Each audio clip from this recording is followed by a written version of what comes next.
Hello and welcome to another jungle video, and in this one we are going over everything you need to know for the Season 12 jungle changes and the changes overall to the game. Now every year they like to change the jungle, make it different, and basically force us to relearn the role. This is the way. However, on the face of it, the changes this year are significantly less to the role as well as to the game state. However, I'm here to basically go over all those changes and tell you why they can still have an absolutely huge impact, and most likely why they will on jungle specifically, because of a huge change to the demon camp that has controlled our meta for the past 4 years, the Scuttle crab. So as always, if you enjoy and learn something, please do consider leaving a like and of course subscribing. Don't forget to be here for all the Season 12 content coming up your way. We will have a return of champion guides this year on the channel. There will be full gameplay breakdowns of the season on the gameplay channel, coaching on the Patreon, and now without hesitation, let's begin.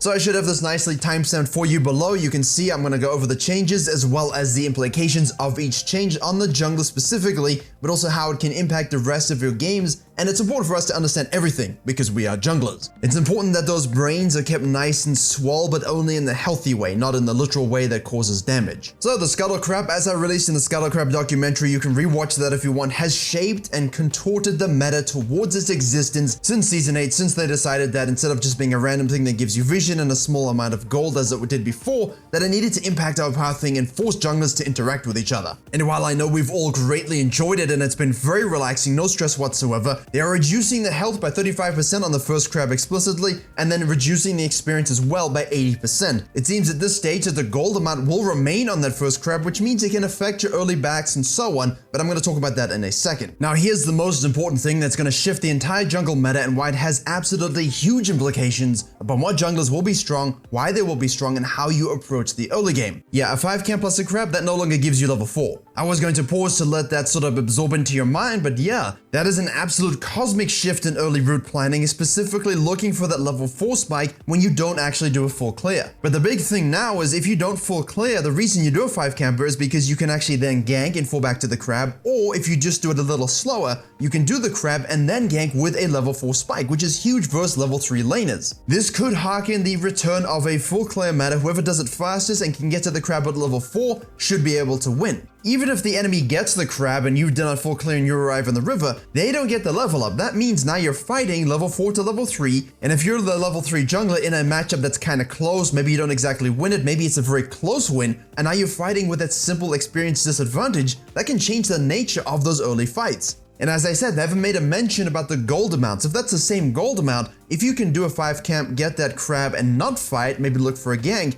you're having the same gold, but if they do a full clear, fight you over the crab, the experience advantage is present in that moment. The gold advantage will only be present in the next fight, and even then, if you haven't sequenced properly or can't get it due to lane prior, you're still a little bit behind. Remember though, because of the reduced experience, and this is a silver lining, you can afford in those matchups, you know, with a full clear jungler, if you simply want to do a 5 camp, you can reverse clear. You can clear in the opposite direction. You can simply decide, you know what, I'm not going to be in the river at 315. I can simply full clear, reset like a Karthus. The enemy juggler can enjoy the top crab feast. I can go back to base knowing that I have done a full clear. I am level 4. My bottom krugs will be up. You can afford to look for a bottom lane gank. If you're able to secure the other crab, that's absolutely fine from a gold amount. But if you're not able to take either crab and you simply want a full sequence, you know that you can set yourself up for that second crab, which is now the same as it is, more meaningful, can have a lot of impact in that particular moment of the game for level 6 and ultimate spikes. The trap is simply to not get caught up without a gank, you know, just sequencing and saying, I can give up the crab, it's just a little bit of gold. I'm going to clear back to back with no consequence, I'm just going to relax. Remember, I covered this in the root video. If you want that early level 6, a crab was historically very, very important. 5 into a crab with some gank and some counter jungling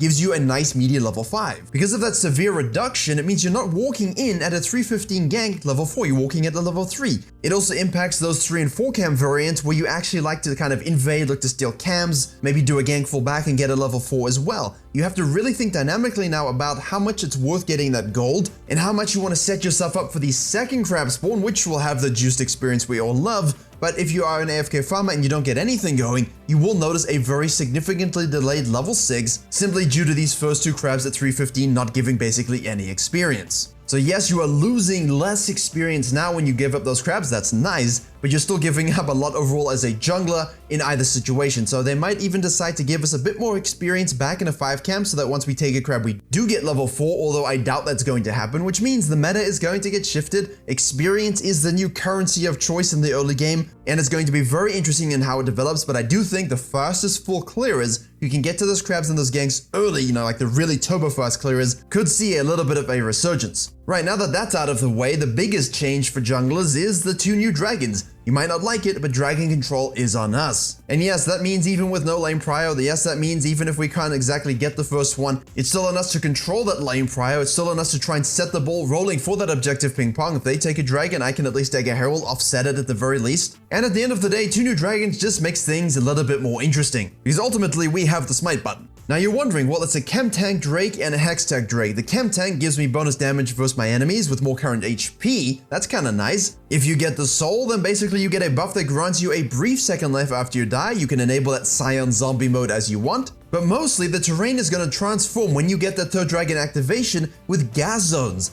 4 jungle locations, and the gas zone is going to camouflage any champion within the zone. Now, regular vision wards are not going to show you anything, much like a typical stealth situation, and those control wards, Scryer's Bloom and so on, are going to be very, very important for controlling those areas. Now, a lot of you are freaking out going, whoa, whoa, whoa, whoa, everyone gets free camo late game, and I'm going, well, you know, if you have the lead, that's kind of good, and if you have the deficit, and can basically set traps for teams that use their leads incorrectly, because really, if you have the lead and you're not sort of putting deep vision where you can see them walk into the zones, or having control wards where, again, you detect them, what are you doing with the lead? And if you're behind, you can use it in an interesting way to force them to really think about pushing towers and dragons and barons. And now you notice my approach to this isn't blind rage and confusion that someone gets something OP when they're behind. No, I'm basically thinking if I have the lead, I can push the map in this way. If I have this soul, I can use it in this way. Also, if you have the lead and you have the soul and you have this positioning, why are you still not able to close? This dragon will greatly reward teams who know how to push the map and control objectives and vision. And if you're a fan of the channel, you know I love these things, right? You know I really put this as a focal point for junglers to control both of these things. Push the map, control objectives, and use vision. Also, just use a standard trick. If it's blind and you can't see anything, don't walk into it.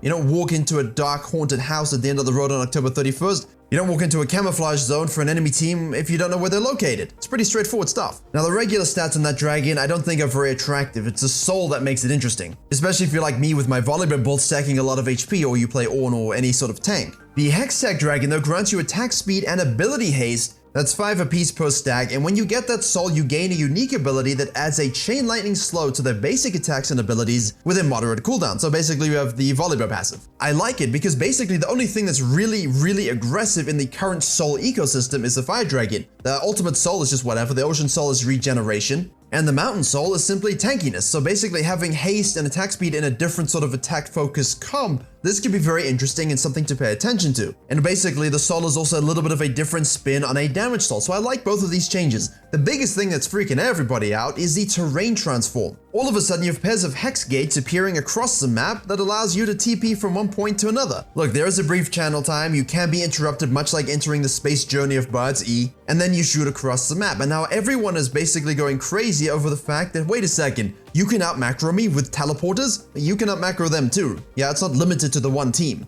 Secondly, this is a way to kind of force you bad macro elos, read 99% of them, to make proactive decisions based upon the vision you put down. Notice how vision is a core component of these discussions. What's the most interesting thing about a Rise ult? Using those minions to realm warp into a tower tanking inhibitor finishing move, using the whole team to basically yeet you into a Baron pit and the enemy team cannot react to it. This is founded on that same principle. If you're a team that's good at macro, it's going to enable a lot of go-betweens and back and forths between teams that are having some interesting strategic focal points, whether it's an Elder, a Soul, a Baron. And if your macro is trash and you can't close out games, read again most players, this is only going to help you because now all of a sudden you have an easy access to another point on the map. You can say, team, quickly, let's yeet through this. Let's go take the objective. They're not going to be able to react. And now they're not going to get distracted by something at the end of a stick, like your wolf camp. Also, if they decide to do a random Baron or Dragon that's kind of ill-advised and your whole team collapses on them quickly and you get the steal, trust me, you're going to love the map. Without a doubt, please understand that these things need to be viewed from the factor of what can I do to use this to better accentuate my playstyle and win more games.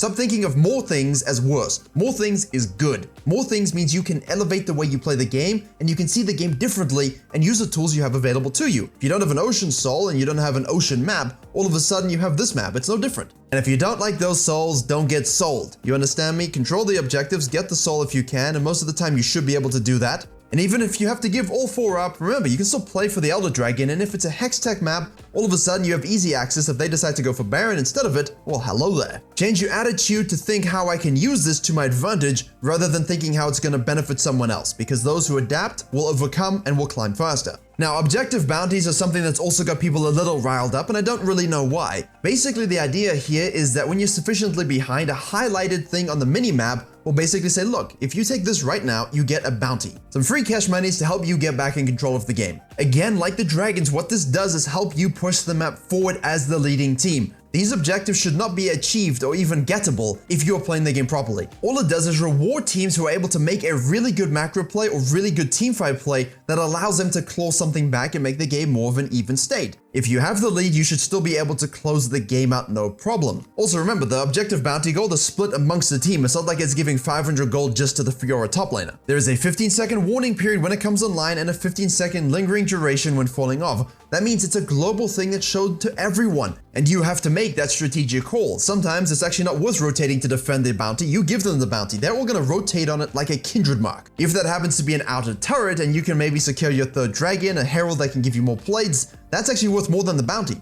So don't let it confuse you and suck you into the wrong decision. But at the same time, if you're behind, it's a nice little mechanic where you can trade very actively one thing for another. I think both these dragons plus the bounties, while they can have a divisive opinion, while it can actually provide to be a negative, and if it is a negative, they will deal with it, they will remove it. I choose to view it as, what are the strategic options that can rise from the situation that best give me the chance to still carry, push the map, and win games? That's the healthiest attitude to have, and basically more strategy in a strategy game is only good. Finally, we have a lot of new items, and we just saw the impact of Gore Drinker on the whole season. We saw the impact of the Turbo Chemtech meta. They are greatly shifting the jungle experience paradigm with the Scuttle Crab nerf and experience. There is an even Shroud for tanks, but that's basically going to be better on supports. They are changing Frostfire, Chemtank, and Sunfire, buffing Sunfire, removing Immolate from Chemtank, and giving Frostfire some damage on the slow field. We have the Shadow Flame, an anti-shield AP item. We have Demonic's Embrace shifting for AP bruises. Volleybir's very excited. We have Crown of the Shattered Queen for Assassins, which means as Assassins, you're probably going to be more excited about Axiom Arc, which gives you ultimate cooldown refund. Force of Nature is now going to be built out of Spectre's Cowl, which currently only builds into Spirit Visage. It's also going to be a bit more of an adaptive Helmy kind of item. They're bringing in a few new runes. No one can know what champion's going to be best suited to these items and rune shifts. All I can tell you is don't overreact in either direction. There's something great for AD Assassins, there's something great for tanks, there's definitely great things for mages. We've had a rough year in terms of itemization. The bigger changes are the ones I discussed before the items and runes, and the items and runes will simply allow us to abuse those things, abuse the strategy and the game state to our advantage. Keep an eye on the win rates as always. I will make guides and videos for you on the gameplay channel.